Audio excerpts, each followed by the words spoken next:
Hey, Mike here. I just wanted to let you know that you can listen to Dark Poutine early and ad-free on Amazon Music, included with Prime. You're about to listen to a historical episode of Dark Poutine. After episode 149, you will find Scott is no longer with the show. In an effort to maintain continuity and offer listeners as many episodes as possible, we are leaving the episodes in which he co-hosted intact. Thank you.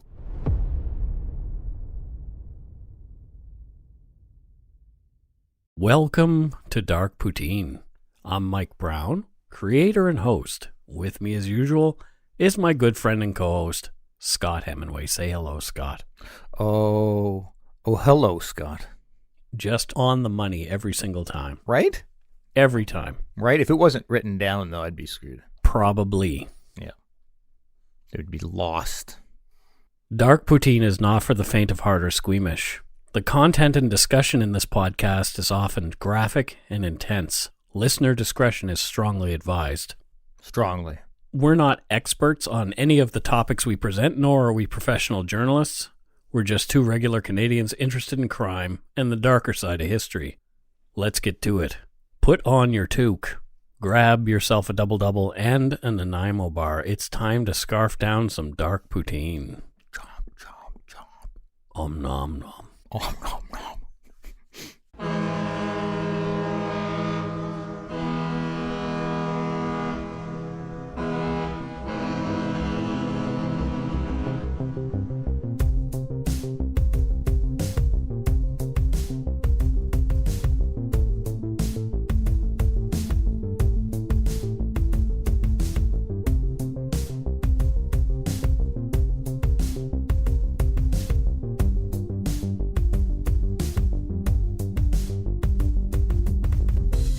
So this is episode 43. If you remember how episode 42 opened, it opened with a tease. It did. Yeah. And it said that we were going to have something happen this past week. So this week, we'd like to announce. It's going to happen next week. The announcement had to be put on hold, but be sure that it is coming. So we're not just teasing you to listen to the next show and the next show, or we may be. Well, I mean, it is an effective. It does seem to work. Yeah. So maybe we will, maybe we won't. I'm told it'll be next week. Anyway, on with the show.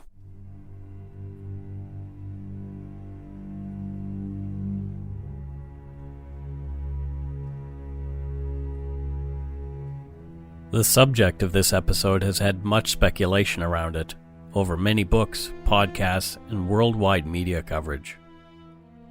Many of you will have read or heard something about this case. We'll do our best to bring a fresh take on a much-discussed topic. For those of you unfamiliar, this case will leave you scratching your head, and perhaps even a little disturbed. Cindy James was a 44-year-old nurse and social worker who disappeared from a mall in Richmond, B.C. in the summer of 1989. 2 weeks later, Cindy's body was discovered by a construction worker among the overgrown weeds near an abandoned house just over a kilometer from where she'd vanished. The prior 6.5 years were fraught with anxiety for Cindy and her family, who also feared for her. Cindy reported over 100 instances of stalking by an as-yet unidentified assailant. She had received threatening phone calls and notes both at work and at home. Her house was vandalized and broken into numerous times. Cindy even reported being brutally assaulted on at least 7 occasions by a man or men whose faces or face she'd never seen. Police responded to each of Cindy's reports, but evidence was sparse in some cases and non-existent in others. They had only Cindy's word that these things had actually occurred. Police and some others began to treat Cindy as though she were crazy. Some thought she was doing it all to herself. All this would later play a part in what has become, in our opinion, one of the most fascinating cold cases, not only in BC but globally as well. What happened to Cindy James? Let's have a look.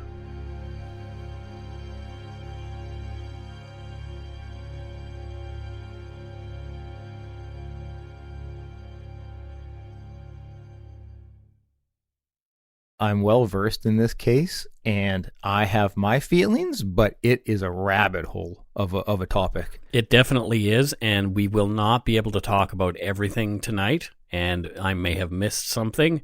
However, if I did, don't bother emailing me about it, because this is the only show we're going to do on this. That's the problem with rabbit holes, is that there are so many different beliefs and theories, and they will never end. So all you can do is create your best version of what you believe to be the facts. Cindy's parents, Tilly and Otto Hack, were married on March 5th, 1942, only a few months after meeting at the Lutheran church that their families were attending. Cindy's older brother Doug was born in 1943. Cindy followed in 1944 in Ontario, where Otto had been stationed in the military. After World War II, Otto was discharged from the Medical Corps of the Canadian Armed Forces, and the family moved to Vancouver so Otto could attend UBC. He wanted to be a doctor at that point, but that wasn't in the cards, so he went on to get a BA and then a BEd. What's a BEd? A Bachelor of Education. Oh, it sounds like bed. I've got a BEd. Yeah, I sleep in mine. Otto began teaching at Vancouver's King Edward Secondary School on West 12th in 1946. Oh, well, I've driven by that school many a time. The Hacks had two more children in the 1940s, Marlene in 46 and Roger in 1949. Also in 1949, one of Otto's wartime buddies came calling with an opportunity for Otto to come back to the military in a training capacity, which he did. This meant that the Hacks were uprooted from time to time as Otto was transferred to different postings across the country. That's got to be a tough life. I know a few Canadian soldiers' families who have been moved many times. Yeah. It's tough for the kids. Absolutely. I've had many a conversation with friends who've been through that, and it's not easy for sure. Cindy took to her role of older sister passionately. She protected her siblings as much as she could, even taking the blame from time to time for things that her brothers and sisters had done. I don't think that's ever happened in my house. Mine neither. And I was the older brother. I was the younger. Yeah, I was a bit of a dink. Cindy was studious and loved books. Also something that didn't happen in your house. No, everybody else did. I just didn't. Early on, she became determined that she was going to be a nurse when she grew up.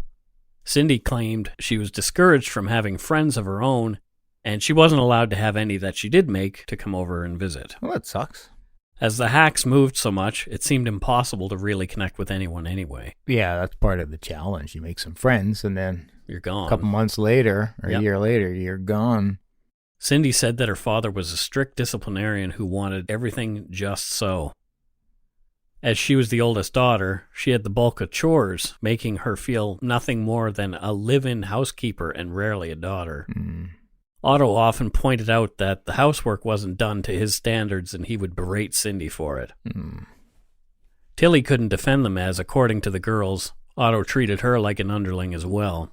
He ruled the roost, especially when he was drinking.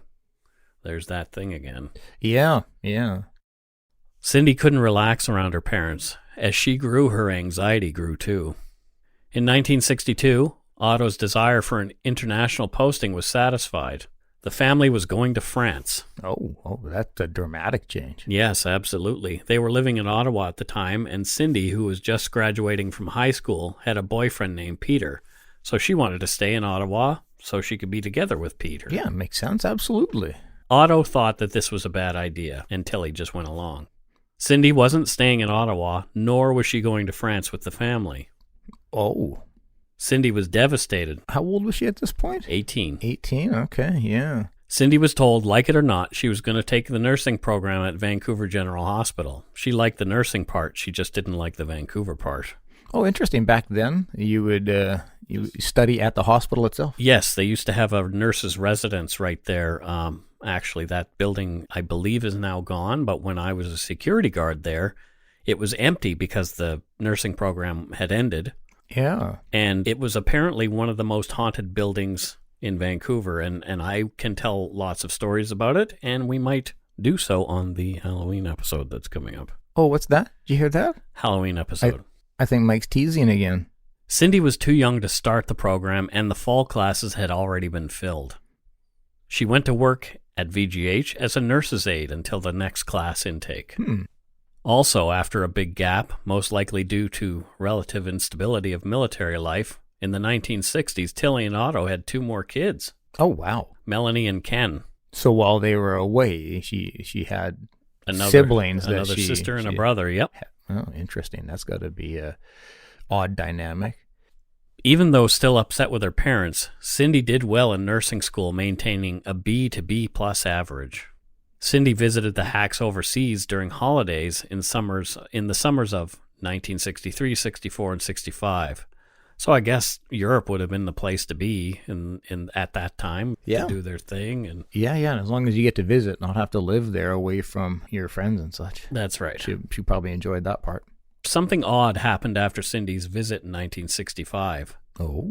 Otto and Tilly received a 10-page letter from Cindy outlining the suicide of a fiancé of hers whom they'd not yet heard about. Oh. She hadn't mentioned him on her trip, nor had she behaved in any way out of character to indicate something was wrong. Yeah, that's quite odd. A fiancé, you think you would. Like maybe a new boyfriend, you're not going to tell your folks and stuff, but a fiancé. You'd think. Cindy claimed the young man, a medical intern, had disappeared while skiing on Grouse Mountain, shortly after hearing he had terminal cancer. Okay.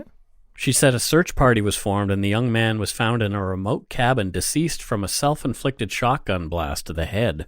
Self-inflicted shotgun blast to the head?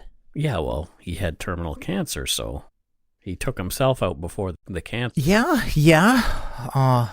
Intense. Even though Cindy's brother Doug had visited her many times in Vancouver, he'd never heard of or met this mysterious fiancé either.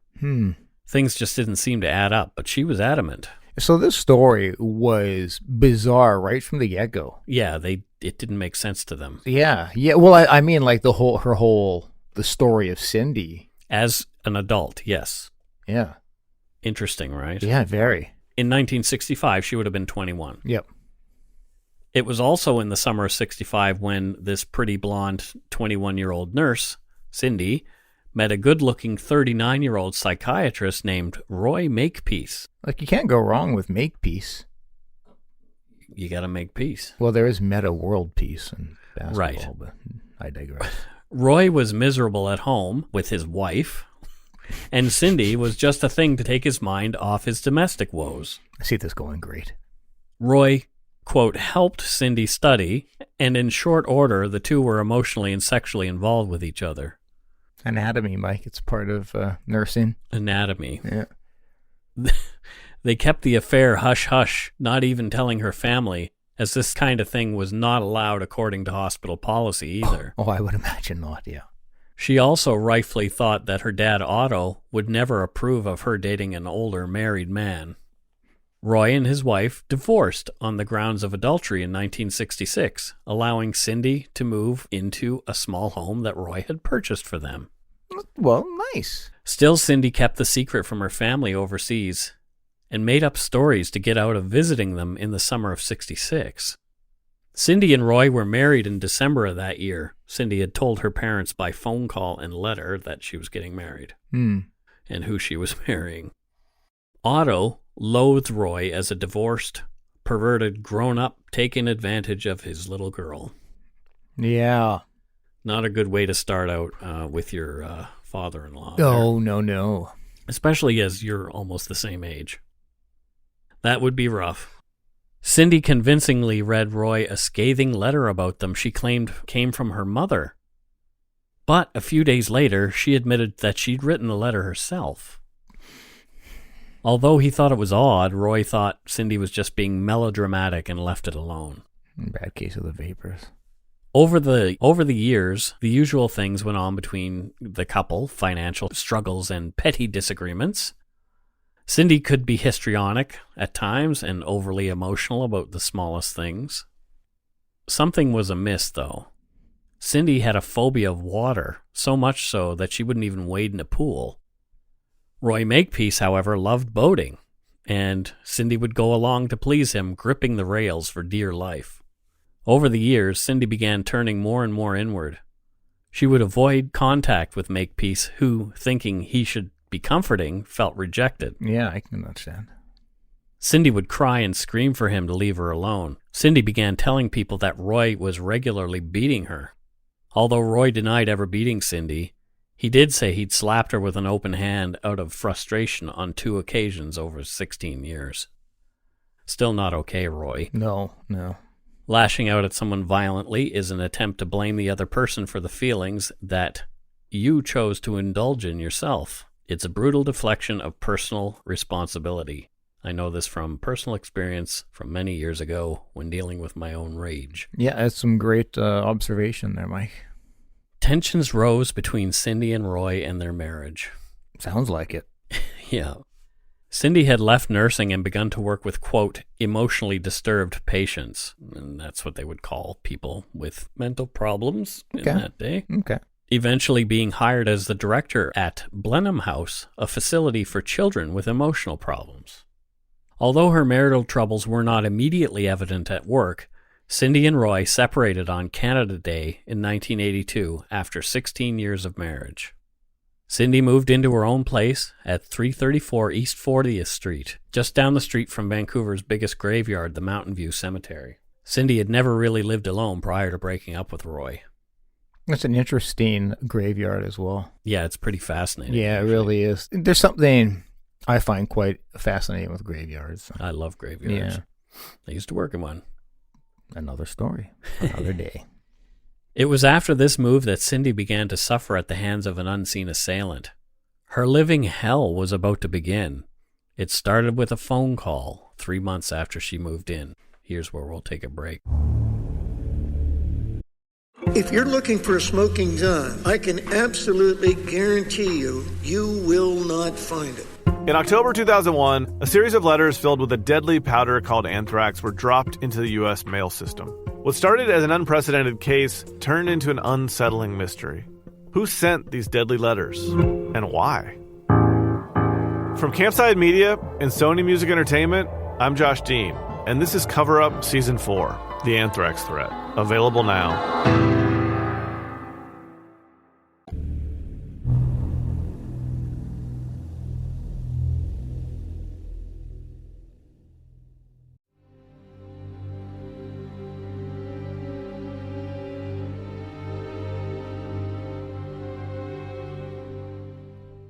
It all started on October 7, 1982, with a ringing phone.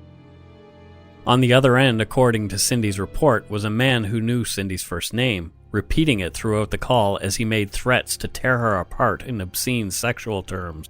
Cindy hung up. Immediately, the phone was ringing again. She picked up the receiver. This time, no words, just heavy breathing.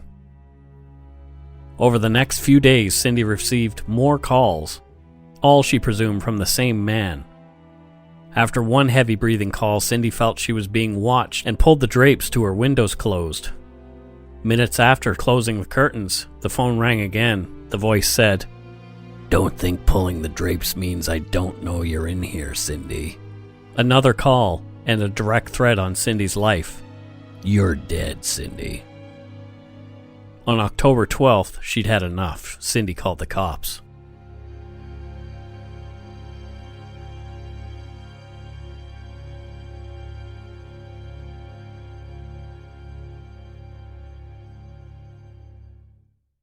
Whew, intense. No kidding. Wow. What a beginning. Yeah.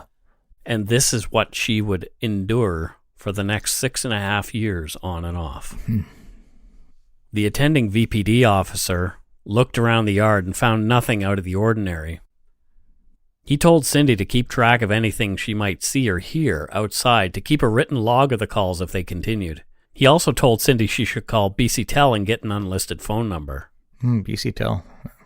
Yeah, back in the day. Yeah. Right after the cop left, another phone call. Cindy told the man she'd called the police and lied that her phone was being tapped.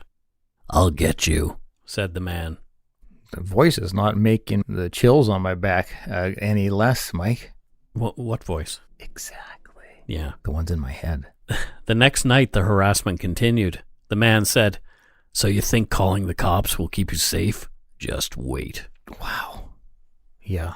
Before Cindy hung up, the man began to describe his genitals to her and what he wanted to do to her with them. I could not imagine how that would feel. Awful? Yeah, well, I mean, having never had it occur, like you just sit there and go Scary. like, yeah, like how terrified would one be? Later that night, Cindy was trying to sleep. She thought she heard someone fiddling with the back door. She called police, who attended but were unable to find any evidence of a burglar. The phone kept ringing as Cindy kept answering. One time, a detective, Boyer Smith, even picked up one of the no-talk calls when he was at Cindy's home investigating. Okay.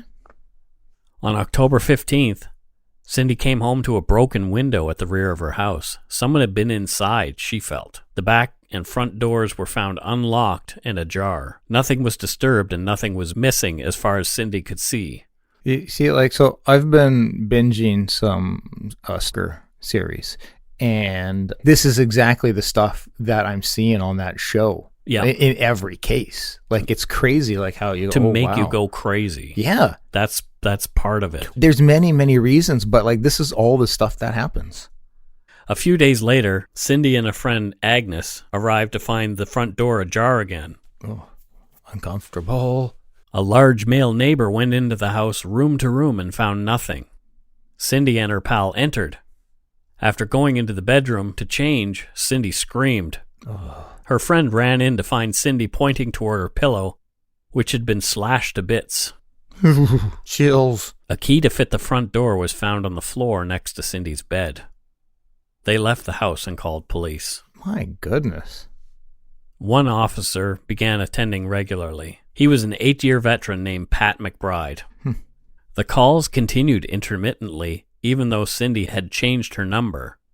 Sometimes there were multiple calls in a day, then none for days at a time. Cindy said to friends that it was driving her crazy. Yeah, and it would literally drive you crazy. Yeah. The constant anxiety and Yes. and fear. Cindy's neighbor had seen a man at least 3 times around Cindy's house, even seeing him run off when he exited his own home to confront the intruder. So there's some seemingly credible support. Who was this? Was it you? It wasn't me. Well, then I don't know. Cops had investigated Cindy's estranged husband, Roy Makepeace, but he did not match the description of the intruder. Also, Roy and Cindy were getting along a bit better, even to the point of dating one night a week. Oh, that's nice. He seemed as concerned as Cindy was. The phone was not the only means of communication. Cindy began to find notes using letters clipped and glued together from newspapers and magazines, something like you'd see in ransom notes in movies or TV. That's exactly what I was thinking. The messages kept the same violent tone. "You're dead," and "Soon, Cindy," or a jumble of words like knife, mangled, dead, and even Merry Christmas. Jeez. Days after the first note was found, Cindy invited Constable McBride to move into her spare room. He did. That's very unusual for I mean, we're talking about the early 80s, but still I don't feel comfortable with that. It seems like a conflict of interest for sure. It does. I could see the benefit from her side. I have a police officer who lives here, but okay. Police began going past Cindy's house more regularly day and night when McBride was on shift. In November of 1982, McBride was going to move out. An officer checking up on Cindy found her phone line was dead. It had been cut. McBride found wire clippers on the top of his own toolbox in his bedroom, and he couldn't recall placing them there. Interesting. What he thought next is what may have planted a seed of doubt in his mind about the veracity of Cindy's claims. Had she done this herself? There was never any evidence linking any suspects to all the harassments.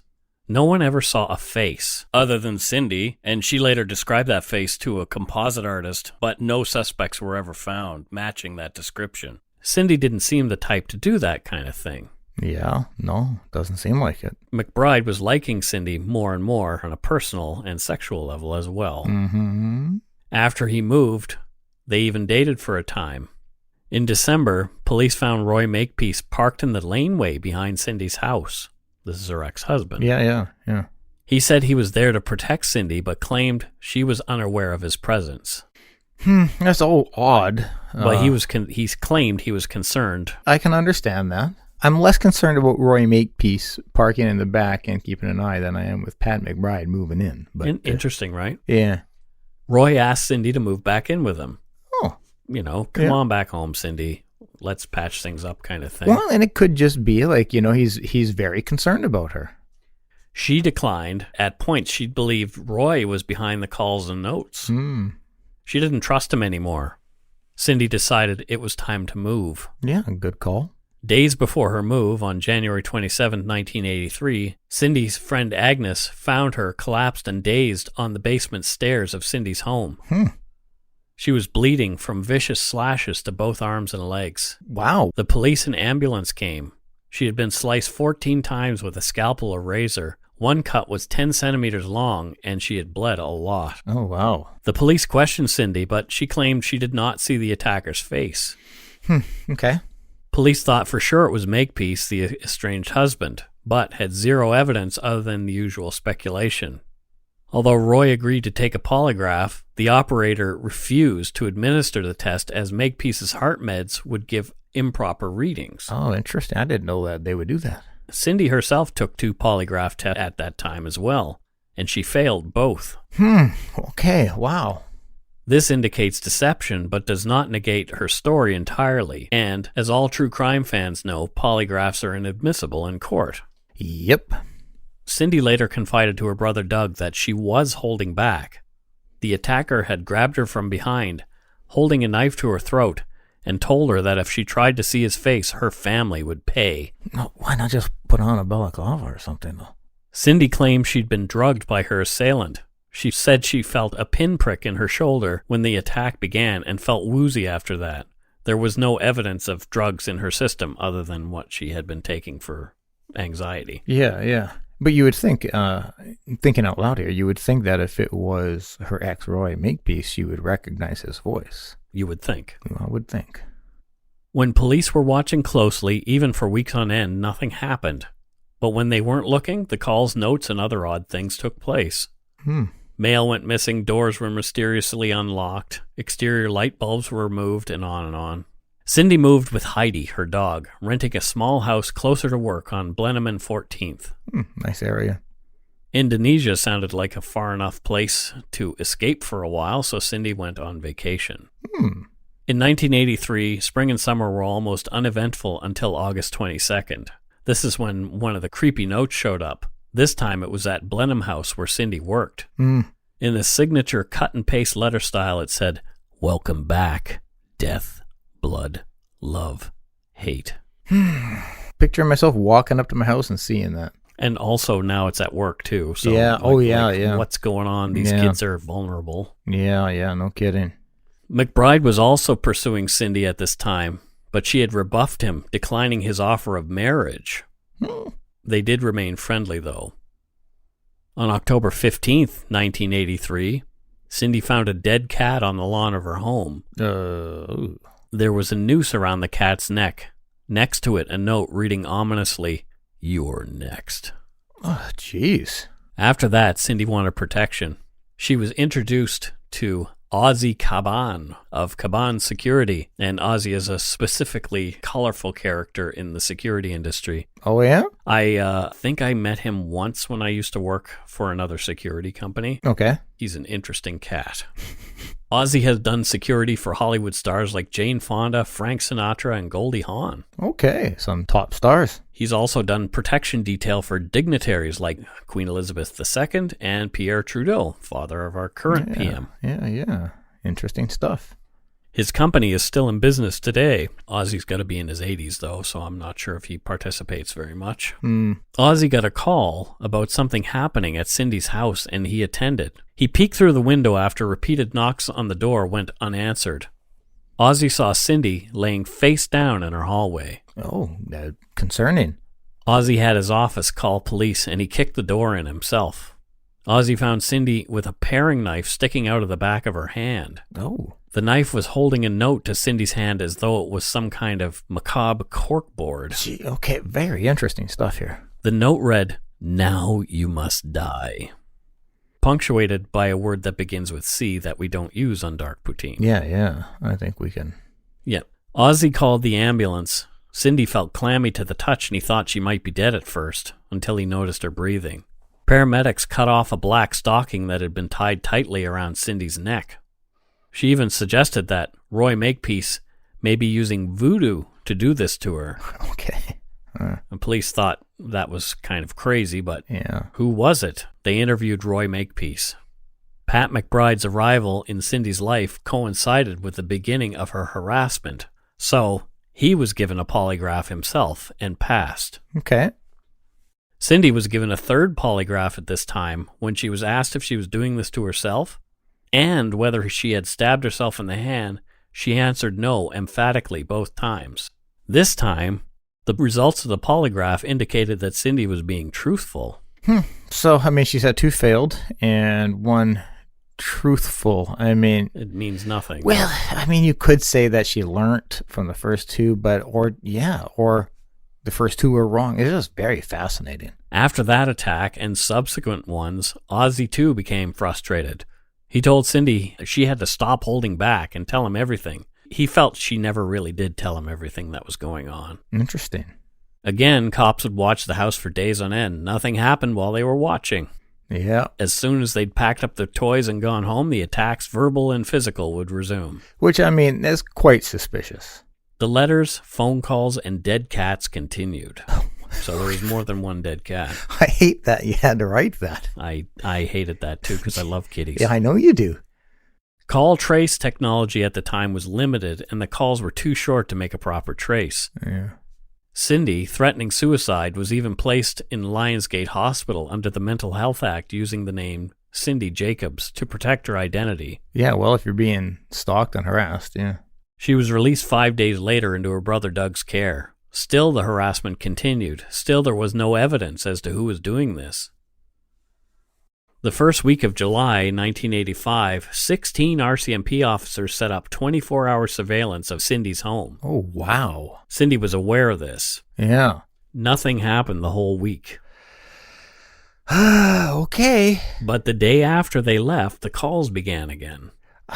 Is it a cop? I want to say that, no, she's doing this, but then again, yeah, it could be a cop, or the person is just keeping a close eye on things. Somebody in the know. Yeah, or just somebody who's just observing and seeing it. Yep. Cindy moved again, this time to Richmond at 5400 Blundell Road. On December 5th, 1985, Cindy was found dazed and wandering in a ditch along the roadside of 16th Avenue on the heavily wooded UBC endowment lands known as Pacific Spirit Park. The park is not only a place of natural beauty, but it has a long history of violence as well. More recently, 9 years ago, Wendy Ladner Boudry was jogging along a trail in the park and was brutally murdered and left there. Her yet unsolved slaying may one day be a full episode of Dark Poutine. Yeah, that's such an odd one and so sad.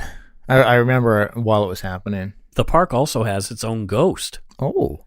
Apparently, the specter of a lone young woman hitchhiking will flag down cars. She'll hop in the back. When the driver turns around to speak to the girl in the back, she's gone. Oh, I want to hear more about that. Yeah, that's Oh, I love that stuff. that's one of Vancouver's hauntings. Oh, Halloween's coming. Squeak. Yep. Cindy was found standing in the cold water of the ditch near hypothermic. Her rescuers, passing cyclists, found a black stocking wrapped 3 times tightly around her throat. So like the time in her house with the Stocking. notes stabbed through her hand.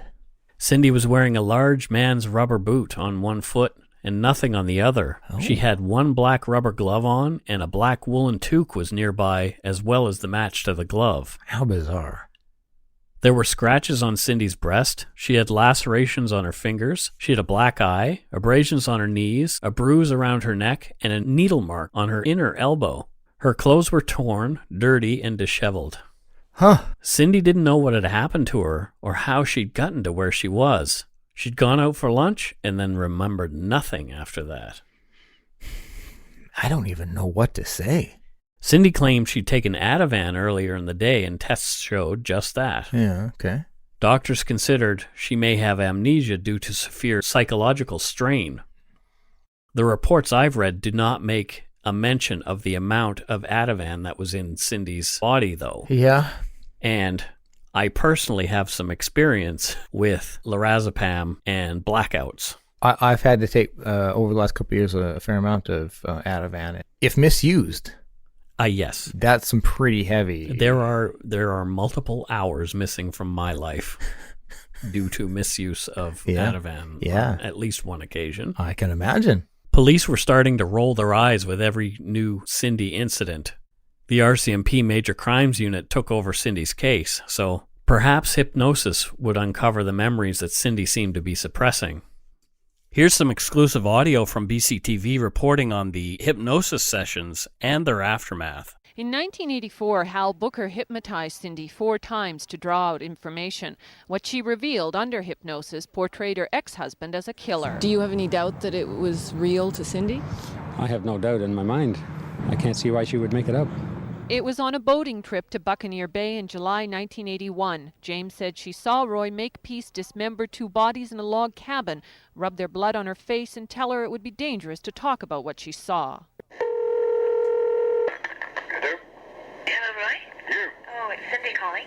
These are excerpts from a taped phone call arranged by police in a bid to generate some activity in this case.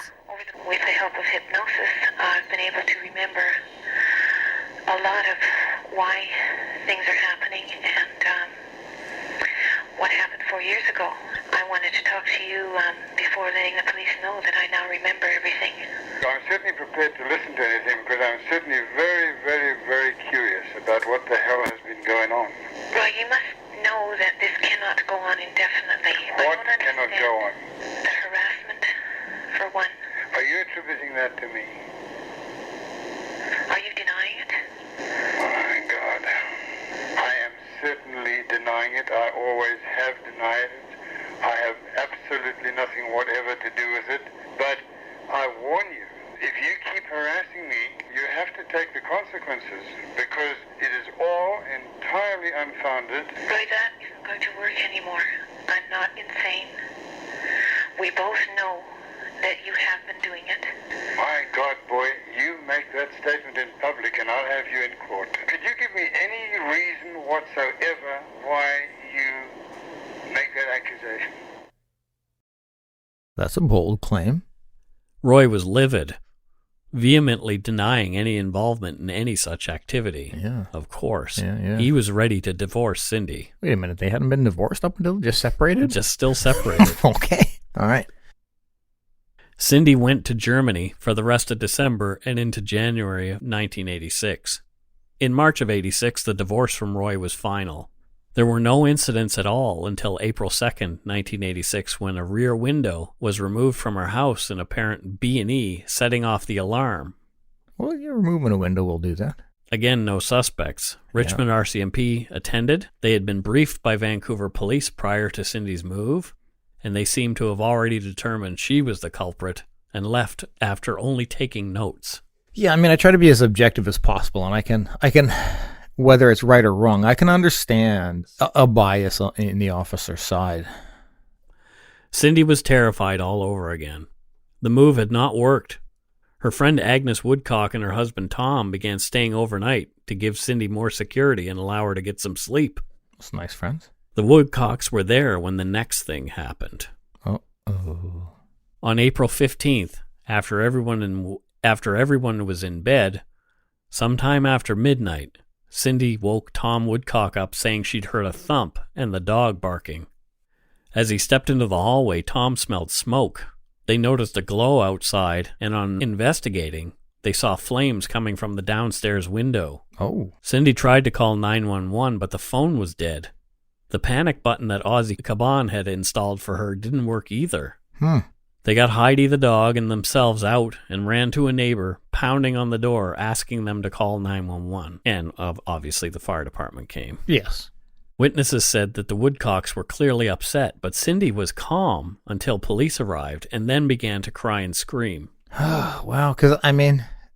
Her behavior doesn't do her any favors at points. You know, and if you're trying to be analytical, there's no reason why she couldn't have gone out and started it, come back in and woke up her friends who were there. So, I mean, whew. Cindy moved into a hotel and was quickly evicted by her landlord who'd had enough. Oh. Investigators believe Cindy was the cause of the fire that started near her memorabilia, and these were pictures and mementos from her life. The Woodcocks, though, didn't believe that Cindy would ever jeopardize their lives in that way. Where I'm struggling is, like, again, my gut is telling me that she's just doing this, but after watching all these shows that I've been watching, it's like, okay, no, like crazy things like this do happen. On the 3rd of May, Cindy cracked. She couldn't take it anymore, and she told her doctor that she wanted to die. Cindy was diagnosed with major depression, and she was hospitalized. Yeah, if this is legit and actually happening to her, I can understand what this would do to one's psyche. Cindy was admitted as suicidal to the psychiatric unit at St. Paul's Hospital on Burrard Street in downtown Vancouver. From there, she was quickly transferred to Riverview Psychiatric Hospital on Lougheed Highway in Coquitlam. That facility was better prepared to assist Cindy at the time, and she underwent a litany of psychiatric testing and analysis over the next 2 weeks. Yeah, it's a big facility. It was one of the top psychiatric places. From Ian Mulgrew's book, Who Killed Cindy James, senior psychologist Ken Durkol's report found Cindy to be much higher than normal intellectually and verbally, so she was smart. Yeah. But also in 6 areas of concern, with comments after each in order of significance. Before we get started, we want to make sure that our listeners know some of these psychiatric terms are antiquated and no longer used. I'm curious to hear. Quote, number 1, hysteria, specifically lacks insight, self-centered, demanding attention and affection. Huh. Number 2, paranoia, suspicious, resentful, sensitive, and rigid. Number 3, schizophrenia, no comment. That's a pretty heavy illness. Number 4, psychopathic, poor judgment, immature, manipulative. Number 5, psychasthenic, anxious, worried, ruminative, obsessive. And psychasthenia, a term no longer used in psychology, is a psychological disorder characterized by phobias, obsessions, compulsions, or excessive anxiety. Oh, okay.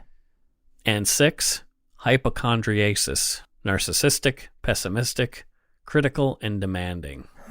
Yeah. End quote. So not things that weigh in her favor. No. Durkol's summary was that tests revealed, quote, a picture of a paranoid schizophrenic with high levels of anxiety and depression overlaid on a passive-aggressive compulsive personality.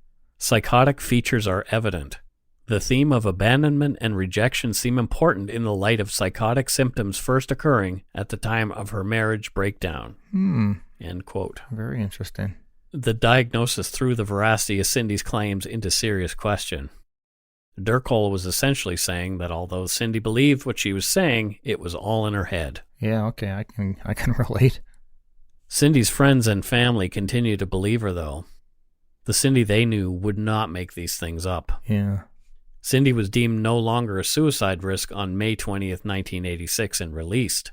After a 6-month hiatus from work, Cindy was told that she'd have a year to retire from her job at Blenheim House. She could continue on sick benefits until the year was up, but she didn't have to come in. They needed someone they could rely on for the important position. Yeah, I get it.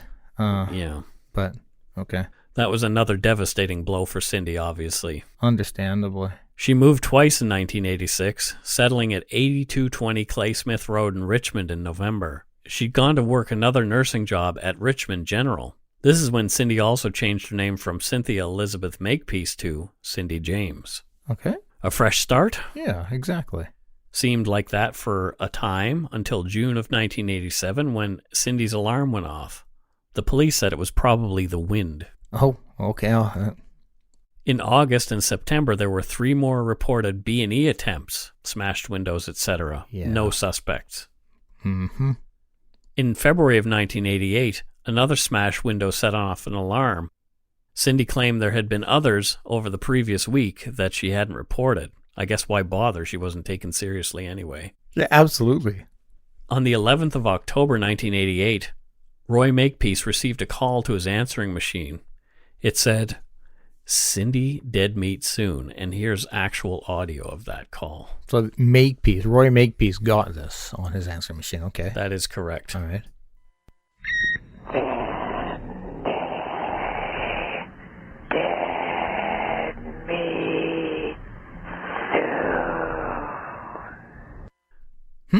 Police and Roy thought it was Cindy changing her voice to sound ominous.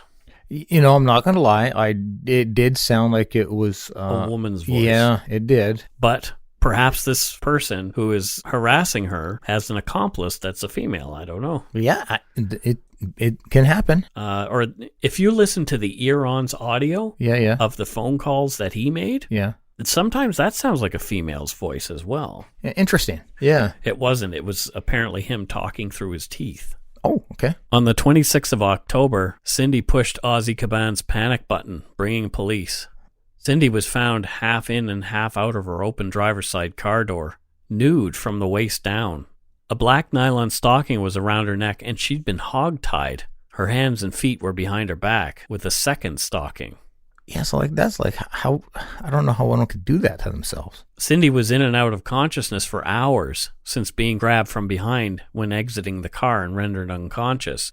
She remembered nothing of the attack, even though a knot expert looking at Cindy's bonds determined that she could not have tied the knots herself. Still, investigators thought that Cindy was somehow the author of this attack as well. Oh, okay. Yeah, because that seems like it would be extremely difficult to do to oneself. The Woodcocks moved in again for a time, and Cindy's family stepped up to see her through her recovery from this trauma. Good. The Woodcocks moved out again in March of 1989. Things seemed to have settled down. On April 8th, a note was found on Cindy's car in the parking lot of Richmond General. It read, "Soon, Cindy." Later that night, in the condensation on her windshield was another message, "Sleep well." The alarm in Cindy's home went off 4 times through April, until the last one on the 10th of May, 1989. Cindy completed her last 12-hour shift on May 24th, 1989 at Richmond General, and left for a stretch of 5 days off. That's a nice stretch. After a brief conversation with the man who'd been renting Cindy's downstairs apartment on the afternoon of May 25th, 1989, Cindy was not conclusively ever seen alive again. Oh. The Woodcocks, finding Cindy's home empty for their bridge date at 10 p.m. that night, were immediately concerned. Yeah, after everything happening. Yeah. Yeah, understandably concerned. Perhaps something really bad had finally happened. Yeah, exactly. They knew Cindy had shopped at the Safeway on No. 2 Road in Blundell and drove there to investigate. Sure enough, there was Cindy's car. There was dried blood on the handle of the driver's side door. Wow, okay. RCMP were called in, treating the car like a crime scene. A receipt showing Cindy had deposited her paycheck at 7:58 p.m. was under the car. From Who Killed Cindy James. They broke into the car and cataloged its contents. 4 Safeway grocery bags of groceries were piled on the front passenger seat and the floor. Cindy's black purse was between the bags on the seat. Inside were 2 sets of car keys, a set of house keys, $277 in cash, a check register showing that night's deposit, and a June 1st mortgage debit of $885.50. The balance was $294. No checks were missing. Wow. So not robbery. Everything, money is still Everything's there. Yeah. But the groceries were in there, so it happened after shopping. Yeah. A child's croquet game was in the back seat as well, and this was most likely a gift for an upcoming 8-year-old's birthday who happened to be a friend's son. Yeah, okay. All of this looked highly suspect, obviously, like no one just leaves their groceries in their car and disappears. No. A manager of the bank who himself had come to grab some cash at the ATM that night reported seeing a blonde matching Cindy's description take a few steps in the parking lot at around 8:01 p.m. Roy Makepeace was interrogated that night, but had witnesses to his movements. He was cleared in the disappearance. The media was notified, and Otto Hack, Cindy's dad, acted as media liaison over the next weeks, as Cindy remained missing. Yeah. That's got to be tough for a dad. Cindy was found exactly 2 weeks later on June 9th, 1989, in the brush near an abandoned party house on the 8100 block of Blundell near No. 3 Road, very close to where she'd been seen last, about just over a mile. Yeah, okay. Cindy was dead. Oh. Here's some more exclusive audio from BCTV, thanks to Global. A Richmond Road construction crew made the grisly discovery shortly after noon. The find was made when a Works Department employee walked just a few yards off Blundell Road to relieve himself in a vacant lot. He called out to a fellow worker to confirm the find. The hands were behind her back, strapped to her feet, tied to her feet with a rope or a cord.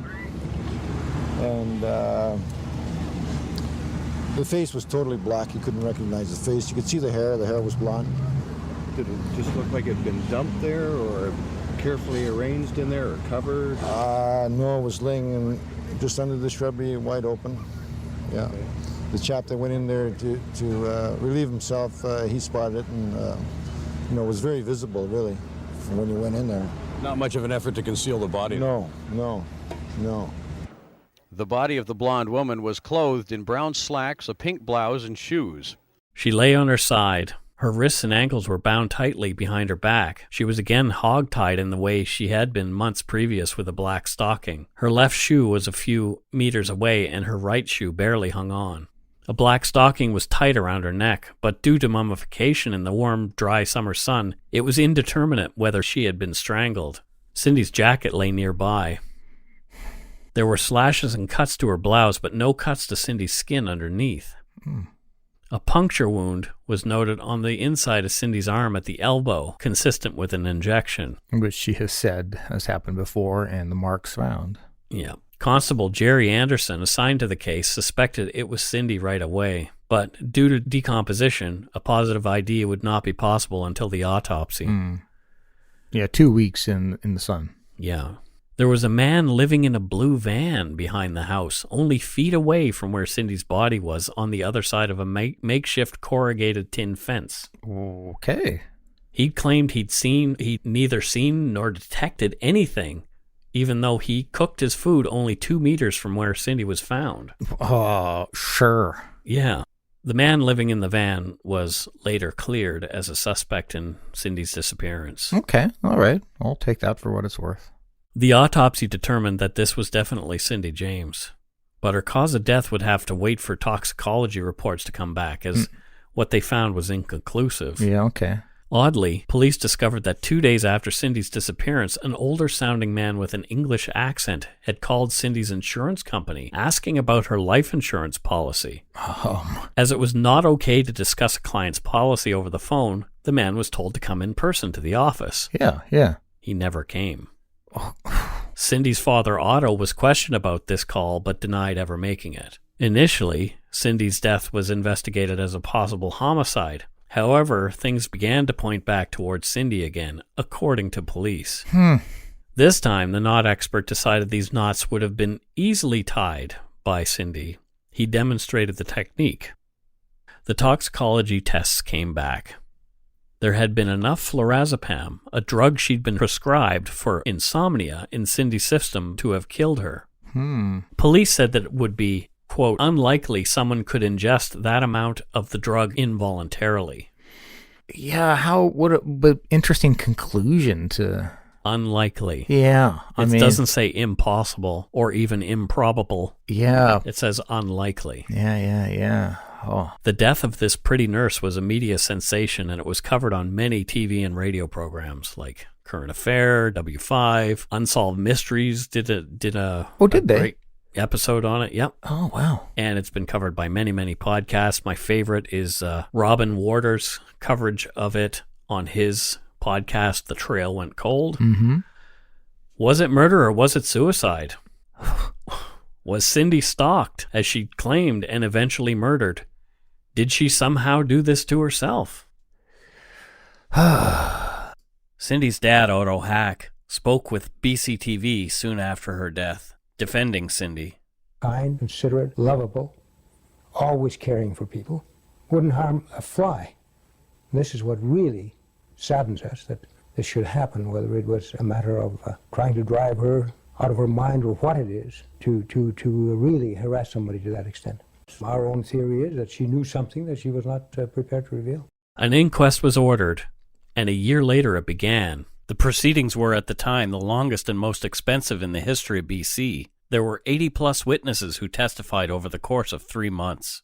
Cindy's multiple harassment calls and the grisly details of her death were reported widely. Even after all this, the inquest concluded that Cindy's death resulted from an, quote, unknown event, and the cause of her death was classified as undetermined. Author Neil Hall, a Vancouver Sun reporter, spoke about the case after.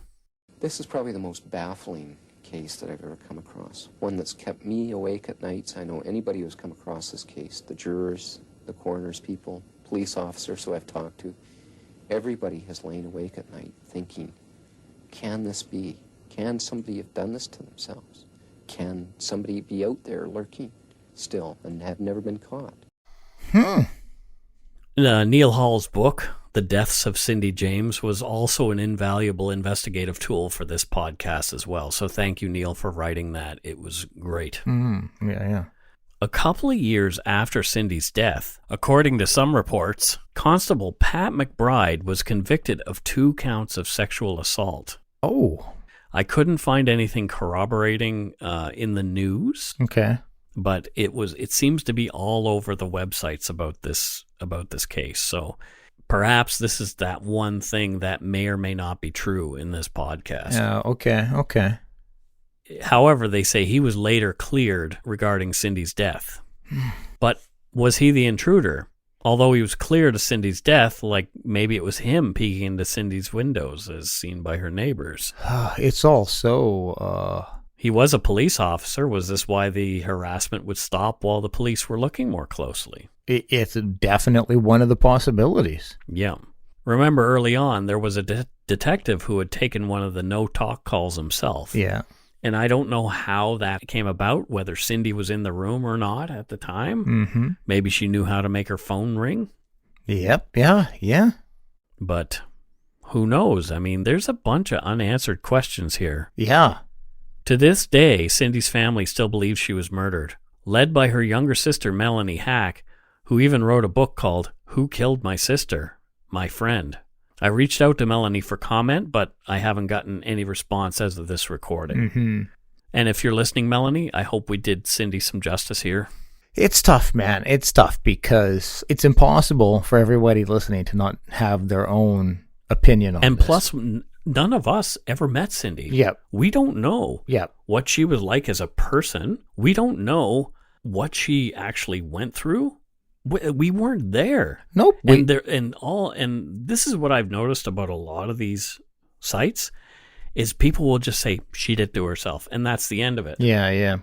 But excuse my French, how the heck do they know? That's the beauty and the downside of the internet age. Like I said, I have my opinions on this. I have what I think.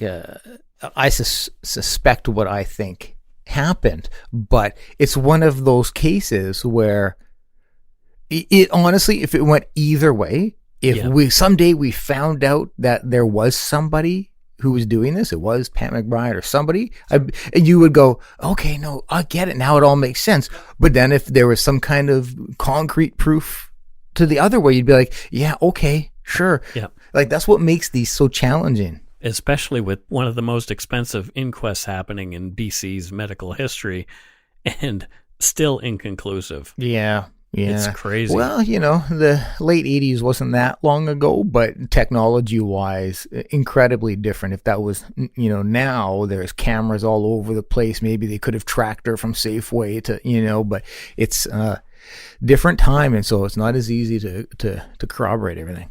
So that's it for the story of Cindy James. I think that was pretty fascinating. Yeah, I got to say I'm biased because, I'm on the podcast, but I have read up a lot on this over the last couple of years, and this is my favorite synopsis of the case. I like that you covered her origin story for the most part, I could have got into it a little deeper, but... Well, you got to be able to make things somewhat concise. And so, but I always like to kind of know the person, and you do that often in your research is you start from early age, and that's something that, because that's what makes a human. Yes. And that's what I quite enjoy as opposed to just kind of picking up right from the case. Yeah. So I quite, so for me, even though I'd already known a lot about this, though there was a lot of new stuff in there for me. And so cool. well done, Mikey. Thank you. Before we go, we want to give some shout outs to our new Patreon patrons. Amazingly, they're still coming, which is fantastic. These people, you're great. Stephanie Devrocher from Montreal, Quebec. Hey, Stephanie. Libby Green from the UK. Remember I said somewhere in the UK? Yeah. Well, she's upped her pledge. Oh, Thanks, Libby. Libby. Samantha Weaver from Canton, Ohio. Thank you very much. So many thank you, Samantha. Jeanette Pamelion from Holyoke, Massachusetts. Oh, fantastic. It's like I've been practicing these names, which I actually have. Well, and sometimes that's needed. Yes, especially because I just butcher them. Melissa Brunette. Speaking of butchering. Melissa Brunette from Sudbury, Ontario. She upped her pledge. Or is it Brunet? Because there's only one T. Oh, my God. Maybe I'm stumped. Well, Melissa, thank you. Thank you. Beth Cruz from the good old US of A. Woo, Beth. Jisoo Kim from Flushing, New York. Oh, wow. I don't know why New York, like that you feel like you've made it when people are contributing from New York. New York. You know? Well, you know why? Where I feel like we've made it? That's this next one. Jackie Leonard from Fermanagh, Northern Ireland. She upped her pledge. So, oh boy, goodness, you're a cracking good girl, you are. Oh my goodness. Now, go through the... Thank you, Jackie. I think you can find on the Yumber Yard that photo of Mike with his hat and his beard. And, just picture that making that accent. Yes. Little leprechaun, Mike. I'm a little leprechaun. Oh, they're always after me, Lucky Charms. Of course they are. Sarah Shake upped her pledge. She must have liked that I didn't mispronounce her name, so she gets 2 shout-outs on 2 shows in a row. Woo, Sarah! Hey, thanks, Sarah Shake. And Emily Warner from Jackson, New Jersey. I haven't traveled very much in my life, but oddly, New Jersey is one of the places I went. You have been to New Jersey. I went to Did you UFC see in Tony New Jersey. Soprano while you were there? Yeah, I did. We hung out. Did he shoot you in the fleshy part of the thigh? He did. Oh, that's nice. But I kind of took it as a badge of honor. That's nice. But yeah, New Jersey. Been there.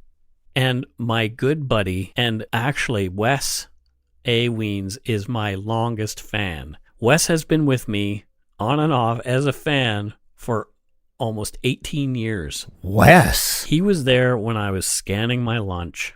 Oh, Mike, you've showed me that. Yeah. Wow. When I used to scan my lunch. So if you go to mikebrown.com/lunch, you can see some of that nonsense there. And I recommend you do it. Wow. Wes, that's dedication, so buddy. Thank you, Wes Weens. You are a big-time awesome guy, and I hope you got your stickers that I sent you.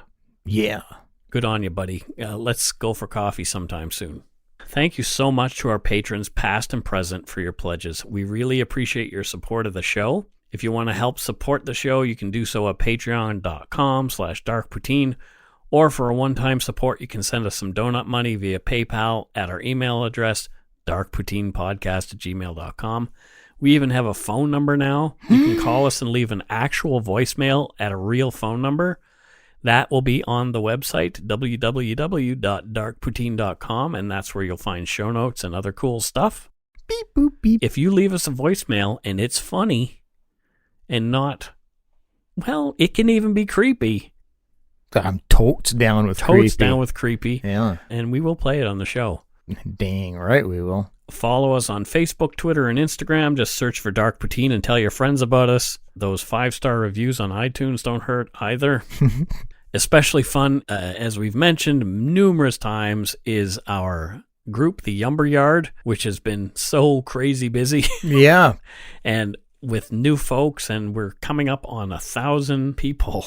Yeah, I wanted to give a shout out to a high school friend of mine. I've known her for a long time. She just joined the Yumber Yard and loves the poutine and Tila. Well, just wanted to say welcome to the Yumber Yard.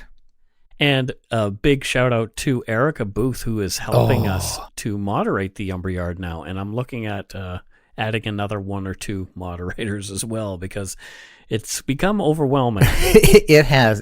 Erica, you're the true hero in this group. You're awesome, possum. Erica's been with us, I think, since episode, early on. Early on, she began listening, and she helped us with the music for our Halifax Explosion. Yeah, so what episode was that? That 4. Okay, so yeah, wow. Yeah, she's been with us for quite a while. She's an OG. She is OG. Thanks, Erica. You can subscribe to us on your favorite podcast directory like iTunes Podcasts, Google Play, Stitcher, TuneIn, or Spotify. Just do it. And do it. Do it now. Sure. Don't forget to be a good egg and not a bad apple. Bye-bye, everybody.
Hi, it's Shauna, and I might be a bad parent because my kids think French fries are vegetables. Hey, it's Ryan, and I might be a bad parent because I went out for wings when my wife was in the hospital after giving birth. Johnny here. I might be a bad parent because in my house, the tooth fairy gives pocket change. But we're not alone. Len emailed us and said his 6-year-old daughter's Tarzan moment going from love seat to lazy boy by curtains made him more proud than any dance recital. And Andy left his 2-year-old at the rink. All right, guys, I'm sure we're not alone. Like Andy's kid. For stories and confessions like this, make sure you check out our podcast. It's called Bad Parents, and it's available wherever you get your podcasts. I left a glove at the rink.